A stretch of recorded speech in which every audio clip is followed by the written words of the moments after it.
So this is a common dilemma that we hear at youngfemaleentrepreneurs.com on the Facebook page. People often comment in or send us messages saying, how can I obtain a grant? Where can I go to get a loan? So money is an issue for people. You need capital. You need something that'll hold you off till the next month. And so we've got Serena Walker, who's the founder of Athena Business Institute, on with us tonight. And she's going to be talking about the different ways that we can get funded, where the problems are, and how she hopes to fix it.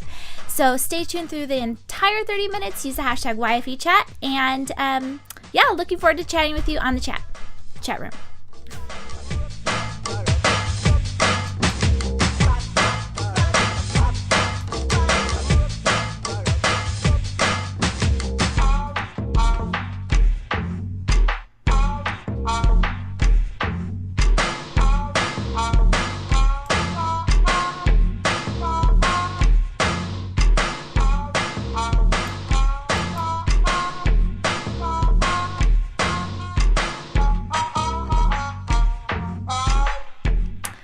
So you're watching YFE Chat Live, the weekly live show that happens every Thursday night at 6 p.m. Pacific, 9 Eastern for young female entrepreneurs. And tonight's episode 62, is brought to you by Oval Eye TV. Oval Eye TV hosts and produces live video events built to meet your objective. Visit ovaleye.tv to request a free 30-minute consultation today to find out more about going live with your brand.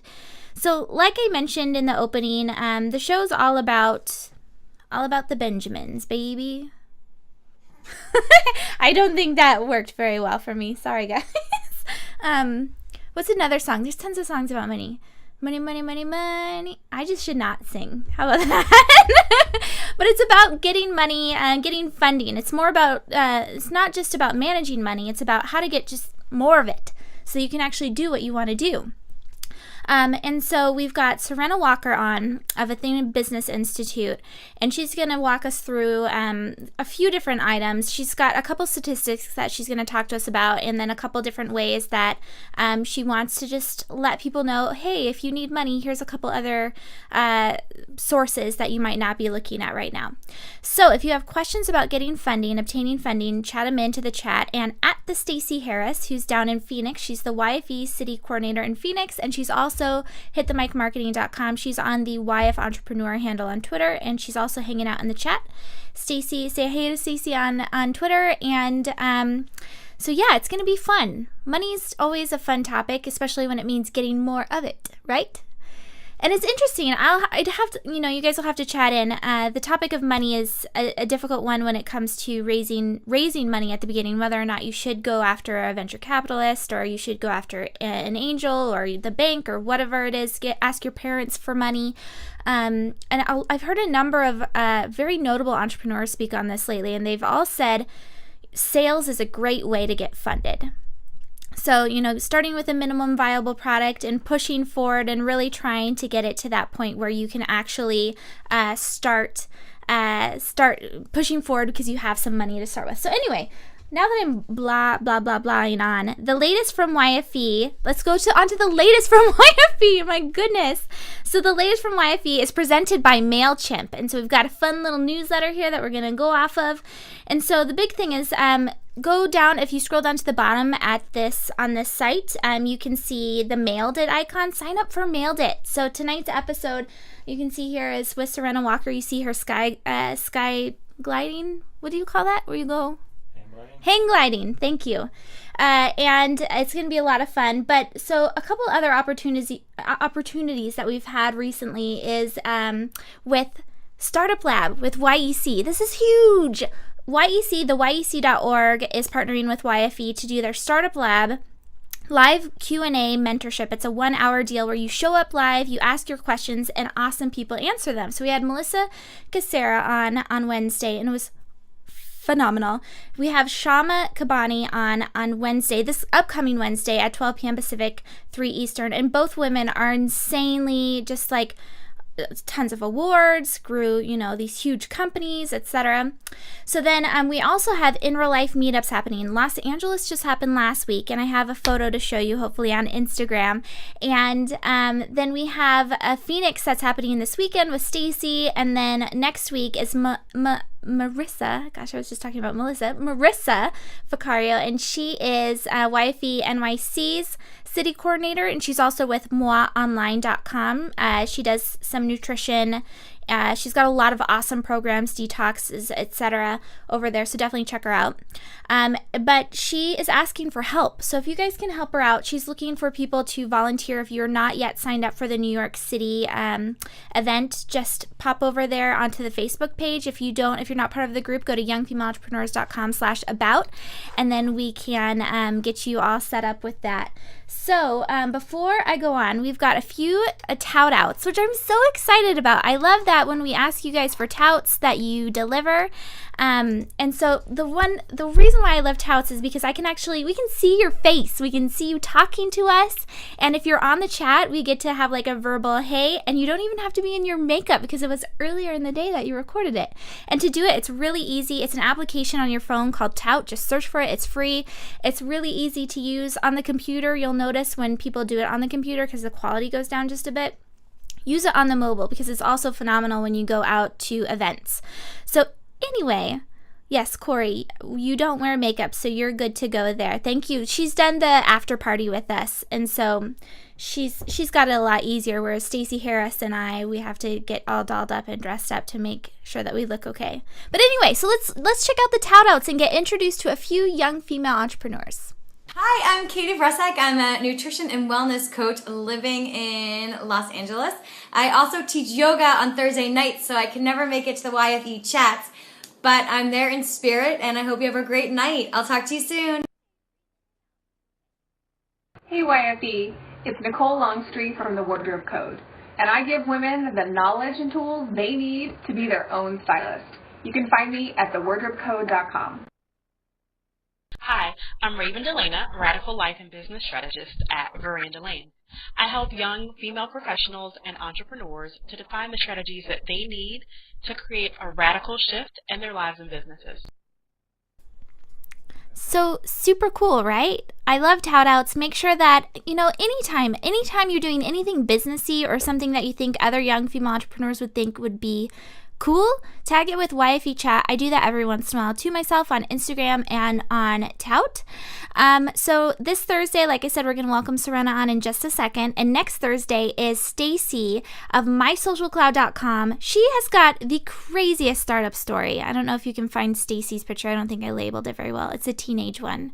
Yeah, she's 20 or younger. I can't remember if she's turned 20 or not. But she's on next Thursday at 6 p.m. Pacific, 9 Eastern. So add that to your calendars. She has a crazy startup story involving Sir Richard Branson. No joke. So it's going to be a fun one. She's also got a really cool opportunity for other young entrepreneurs. And I'm talking to Corey specifically, Tori, a lot of other cool people. So anyway, let's bring on Serena. Serena has, she's founded the Athena Business Institute. That's athenabusinessinstitute.com. And it's all about funding, showing other women how they can find sources of funding and come up with a strategy for using that. And before the Business Institute, she actually had an adventure business, I guess is what she would call it. And so some of the pictures you'll see up here are pretty crazy. So let's go ahead and welcome her on. Serena, thank you so much for being on YFE Chat Live. Hey, thanks for having me, Jen. I really appreciate it. So I gave you kind of like a butchered bio. So why don't you tell us a little bit more about your background and how you got to be to a place where you want to teach women how to get funded? Sure. Well, I started my first business when I was a teenager, and then I did the traditional thing and went off to college because I thought that's what I was supposed to do. I lasted about 3 months and decided that wasn't the place for me, and so I quit school to actually work at a multi-level marketing company. Found out that wasn't for me, but it sounded good. They had really natural, great products, and I really believed in the products. And then I started my adventure travel company. I mean, I worked for some other people in there too, but I moved to New York City, and actually I came here to model and act, and at the same time I missed Alaska, where I'm originally from, and started running these fun adventure trips. And most of them were within 2 hours of New York City. We provided transportation. We did hiking, biking, and kayaking, and then we did crazy things like skydiving, hang gliding, ice climbing, dog sledding, really fun stuff. And then, you know, as the economy started to change, it became a luxury good and wasn't the best business to be in. And so I started looking at what my other passions were, and I realized I had a passion to help people understand what it's like to be an entrepreneur and what it's like to really build a business. People used to say to me all the time, "You're so lucky. You only work on the weekends, and then you have the whole week off," because we ran our trips on the weekends. And I was like, "Is that what you really think?" No, I work 7 days a week. Are you kidding me? And then in December, I read a statistic that women only receive 5% of the equity funding in this country. And I was really bothered and disturbed by that statistic. So, being in New York City, I have a ton of contacts who are in the finance industry, in the banking industry, in the investment industry. And it's an industry that I've never really understood, and I've kind of stayed away from because I've never had a traditionally fundable business, and I've known that. But when I read that statistic, I started reaching out to people I knew and asking why they thought this was the case, why they thought this was happening, and how we could change it. And so read the statistic in December. January, less than 30 days later, decided to completely pivot my business and to focus 100% on helping women obtain funding for their companies. And more importantly, women who start non-traditional businesses like me, women who maybe don't qualify for a regular bank loan at this point in time, or who don't have a company that a traditional funder would consider a good investment. So. Well, okay, so you brought up a lot of so all right, let's go ahead and dive into the questions, because that was a lot of stuff. So Cool. The 5% equity piece, women only receive 5% of the equity funding in the country. What does that exactly mean? Because I saw that on your website as well, and I've heard that thrown around in the press, but what does it mean that women is equity funding? That's a really great question. And what it means is a traditional investor. So someone taking equity in your company in exchange for giving you money. It's a way that a lot of the big tech companies and the biotech companies have gotten funded in the past. And so it's something that a lot of businesses turn to for large financing, even things that banks wouldn't traditionally finance. When you hear about the $1 million or the $10 million or the $50 million deals, 50 million is not as common, but when you hear the multiple millions of dollars, it's not usually coming from a bank. Unless you're already making money. So why do you think it is that only 5% of the people that are funded, that are invested in, are women? The most common thing that's actually come up from both men and women that I've asked this question to is women don't ask for the money. We tend to, I don't know, we just tend to not ask for it. I think it has to do with the way we're raised, and I think it's getting better as the generations are going along. But, in the past, women have always kind of been taught to work really, really hard and wait for someone to praise them. Men, on the other hand, are raised to work really, really hard, demand the praise and demand the raises. And so it's a very different dynamic. So part of it's mindset. Another part of it is women don't tend to start traditional, quote unquote, traditional businesses, like tech companies and biotech companies and things that are seen as quickly scalable and hugely scalable.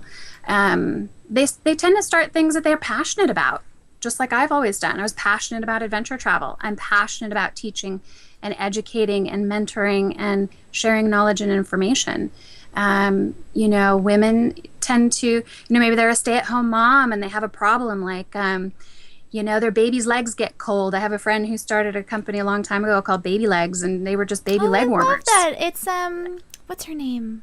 Oh gosh, I just forgot it. But she's out in the Seattle area. Now that you say that, I forgot it. Yes, she is in your area. Very cool. And I interviewed her a while back for one of my training programs as well. And I'll think of her name later. She was an X Games girl. Another adventure girl. Yeah, awesome, on the snowboard. It was really cool. Yeah, and we'll think of her name before the end of the show, I'm sure. I know, definitely. So it's one of those things where, the question is then, okay, if women don't start the traditional businesses that are traditionally funded, then what happens? And that's what this summit, this Women's Business Funding Summit that I'm putting together in June is focused on, because my goal is to show women all the different options that I didn't even know were out there. I mean, I have to tell you, when I started this project in January, I just started calling people, getting on the phone with people, having conversations. I knew nothing about anything that we're going to be talking about in the summit. Well, maybe I knew a little bit. I knew a little bit about crowdfunding.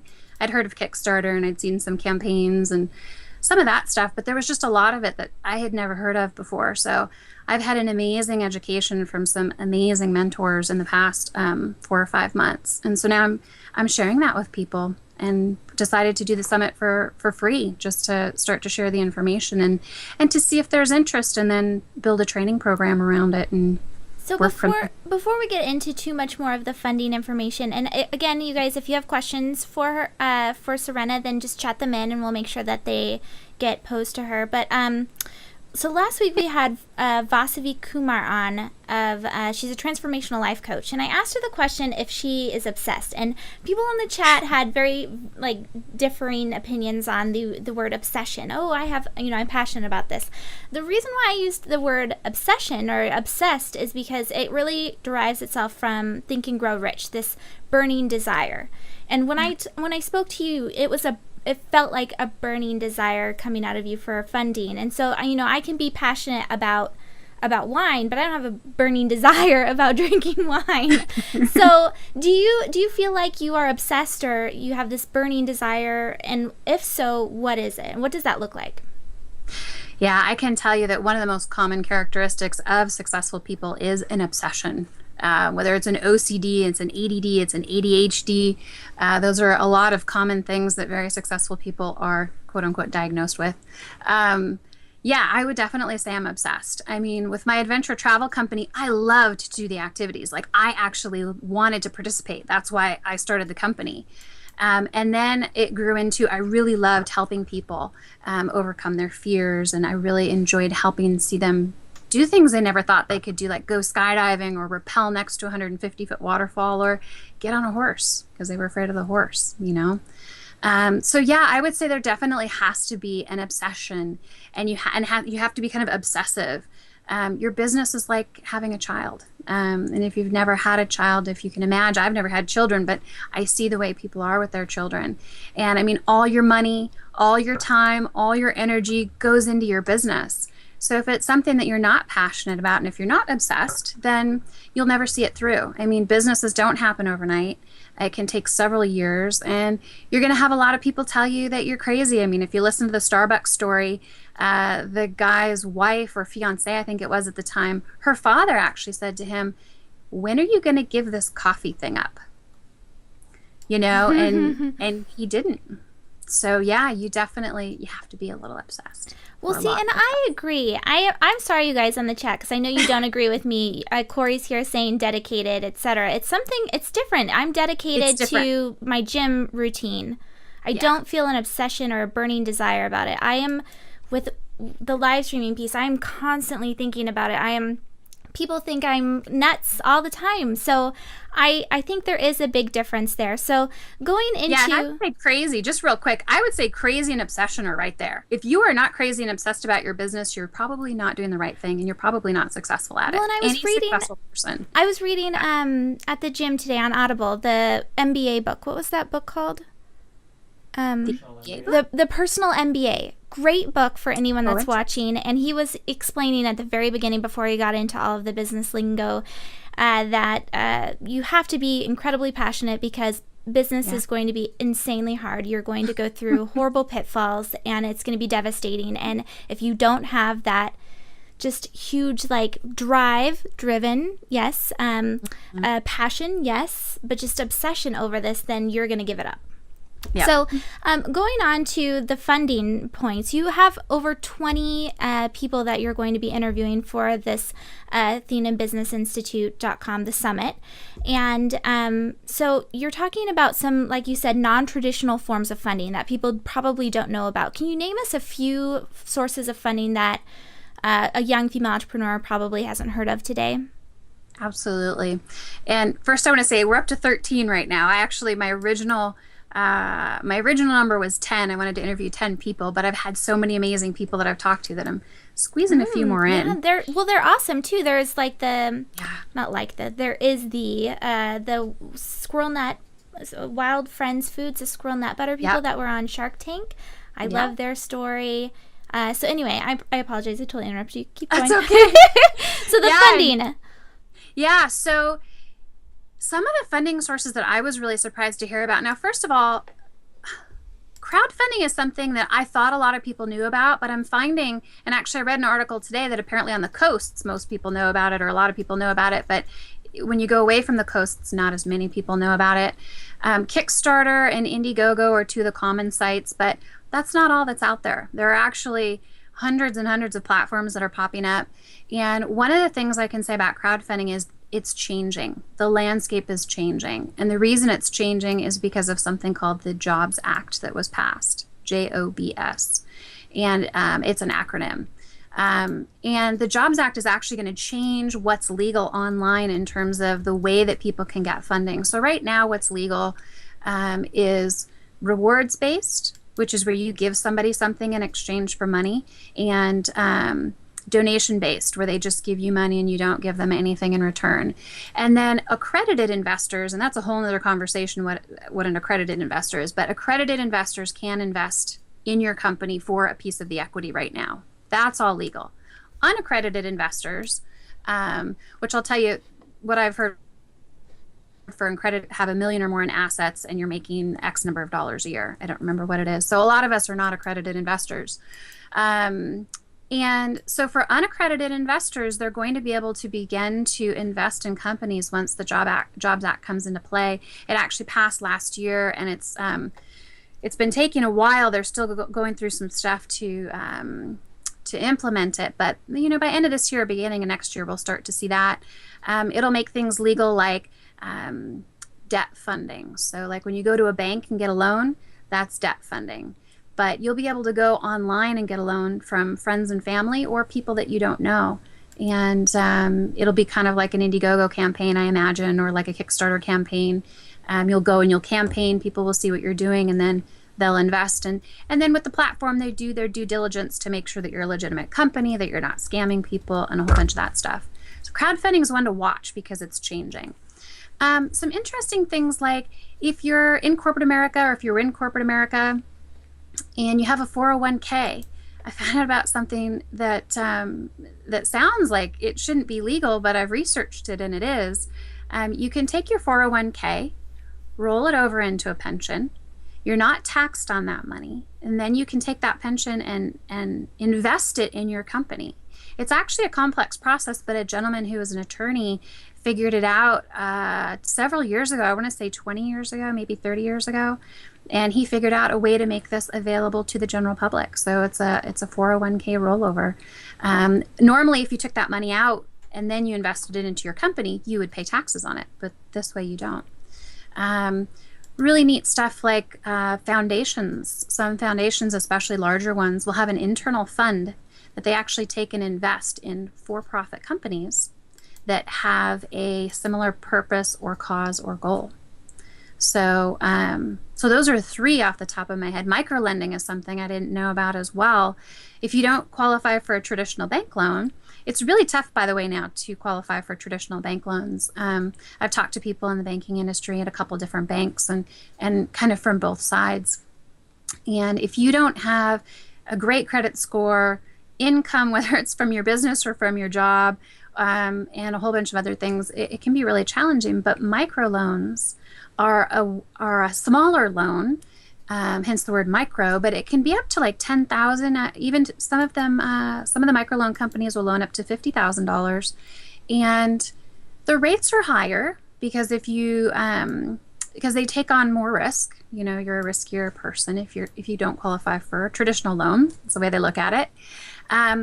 But the microloan is something that a lot more people qualify for. And so that's something that people might want to check into as well. And I mean, there's a ton of them. It's like the summit is 2 weeks long because there's so much information to pack in. And that's why, like I said, I'm interviewing 13 people and maybe up to 20 come June 3rd. But very cool. Well, and I've heard so many different stories of different ways people have gotten funding that are horrible. They're like, don't ever do this, to the other side of we're going to share some of that. Yeah, this is the make or break kind of thing. At Raven Delano is asking about crowdfunding and has anyone seen it work for businesses that aren't cause-based. And so as far as I understand, because we had on Joy Schaffler last year when the Jobs Act passed, and this is for equity crowdfunding is what you're talking about, where you actually can a regular Joe Schmo, your parents, or someone that has a certain amount of income could go in and use some kind of crowdfunding for equity website and basically fund you for a piece of your business, and it's all legal. You don't have to go through SEC. It's not legal now, but it will be. Right. I've been keeping up a little bit on it, and it's really like a weird thing that's going through. It's very complicated, but for Kickstarter, I'm sure you're going to talk to a business owner that has a successful Kickstarter campaign. And at Raven Delana, we do. I mean, we've had on a number of businesses that were successfully, small ones too, like for $5,000 that were able to successfully kickstart like a project that was able to fund them to the next level. So, I just talked over your question, but so will you be featuring someone from with a Kickstarter campaign that'll be talking about that type of funding? Yes. Okay. Yeah, and actually we're doing a contest where we're giving away her training program. It's a $1,000 training program that someone is going to win when they register on the website for the summit. So yeah, she had an amazing campaign, and one of the neat things that came out of it is she was smart about her strategy, which is why I can't wait for her training program to come out because it's not online yet. She did a 2-part campaign. She wanted to raise phase 1 money and then raise phase 2 money because it was a lot of money to raise, and she wasn't sure if she could do it all at once. And during her phase 1, she actually found sponsors for her phase 2, so she didn't have to do phase 2. So there are a lot of benefits that can come from crowdfunding other than just the money that people don't realize. So, we'll talk about that. And then, so another thing before, because I want to ask you one non-funding related question before we let you go, but you talk about strategy and sources. What's the difference between a funding source compared to a funding strategy? So the virtual Women's Business Funding Summit that we're hosting in June is focused on starting with the what. So the what is the funding, and starting to understand what the possibilities are and what the different kinds of funding are. The strategy is the how. How are you going to do it? It's really important to look at the pros and cons of each kind of funding because, like you mentioned earlier, some people have had horrible experiences with funding because it wasn't what they expected. They had this expectation and it turned out to be something different. So, we're focused on helping people understand some of that. And then, so there's the how, the what, and the why. So the funding summit, the free summit, is focused on the what. Then we're going to focus on the why and the how afterwards with the training program that we're putting together. Although during the summit, some of the why and the how is going to come out in conversation naturally. The difference is the training will be more structured, and it'll actually give you a step-by-step process and help you understand what works best for you and your company, and hopefully help you find the right funding. That's my intention with this, is to help people understand what's best for them, what's best for their company, because those are two different things. What's best for the person and what's best for the company could be different, and understanding how to balance that out so that you don't end up going out of business because you bring on investors when that's not really what you wanted, or you bring on investors and you don't understand what that means, or you take out a bank loan that's beyond the amount of money that you actually need, and then you spend it on other stuff here and there, and you find yourself in a hole. There's a lot of storytelling and sharing of information and sharing of things to think about before you actually take on funding. Well, and I think that's all, you brought up some great points, and it's not like a one question, ask it out on a Facebook page and we be able to answer. It's very complex. Like you were saying, it's based off of who you are as a person, what your business is, what your services are, if you have products, all sorts of fun stuff. So, before we let you go, you have, like we were saying, really top-notch people that are presenting at this summit. How did you approach them? I know a number of young female entrepreneurs that are watching here, and actually founder of Jumply, a mentor and crowdfunding platform for women entrepreneurs, at Amaka Okoran. Oh gosh, I am butchering your name. So tell me how to pronounce your Twitter handle. But Jumply, you'll have to check out Athena Business Institute and see if you guys can get in touch. But so there's a number of women that are on the chat that I'm sure would want to do something like this. They have a passion for, I know, like Nicole, the Wardrobe Code. She has just this amazing programs, and I'm sure maybe one day she wants to think about doing some kind of big summit to get people to realize that they can all dress themselves and do it well. How did you go about approaching these people? Is there any advice that you would give for women in approaching people and putting together a summit like this? Absolutely. And I'm a big proponent, by the way, because I'm a big proponent of sharing information. And whether you can get sponsors or you can do this summit for free, I always try to create a free version so that there's information getting out to people. And then you have to monetize it somehow. So, have some other products available as well. What I did is I started off in January reaching out to people that I knew. And when I would have a conversation, I would say, listen, and the way the conversation was structured was, here's my passion. Here's what I believe in. Here's what I'm seeing that's happening, and here's what I want to change. And I'm looking for people who think the way I think, believe what I believe. It was focused on your why. Yes, it was focused on my why. Shout out to the Bootstrap Book Club girls who read Simon's next book. And I interviewed Simon for my other training program. Yeah. Oh, very cool. So, so my freedom formula is like a whole nother business and a whole nother set of training programs. So I've interviewed a lot of people. This is actually the second summit that I'm putting together, and much more organized, as I'm sure you guys know. Once you do something over and over again, you start to get better at it. But back to the question, in January, I reached out to friends of mine, and during that call, shared with them what I was working on. And then at the end of the call, I said, listen, is there anyone else you know that I should talk to? I'd get anywhere from 1 to 5 referrals, and they would shoot me email intros, and they'd be like, hey, Serena, you need to connect with this person. So that's how I built it out. I started with who I knew, and then who they knew, and then who they knew. And then I needed to fill in a couple spots. Like, I had some topics that I didn't have speakers for.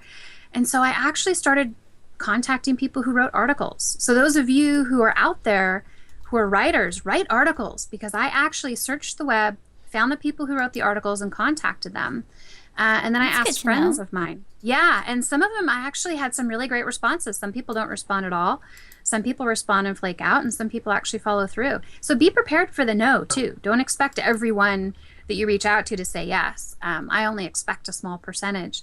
So when I say small, 10 to 20%. I've actually had a much higher percentage of people say yes for this summit, and I think it's because of the timing. I think it's because there are a lot of men and women. It's not just women that I'm interviewing, by the way. There are a lot of people out there who are really passionate about helping women get over this hurdle of funding. I think that's a great point, the timing thing. Timing is everything, and I feel like in the press lately, it's also unique, right? It's a unique way, Nobody's or a doing unique anything. Perspective, because the stuff that I hear about Yep. and that's written in articles is usually complaining. Where's all the money for women? Well, let's actually do something about it. Let's look at who actually, because there are people that are getting funded. So let's see how it is that they're doing. So I like the idea. I'm very grateful that you came on the show tonight. So where can people find you personally online, and where can we get signed up for Athena Business Institute?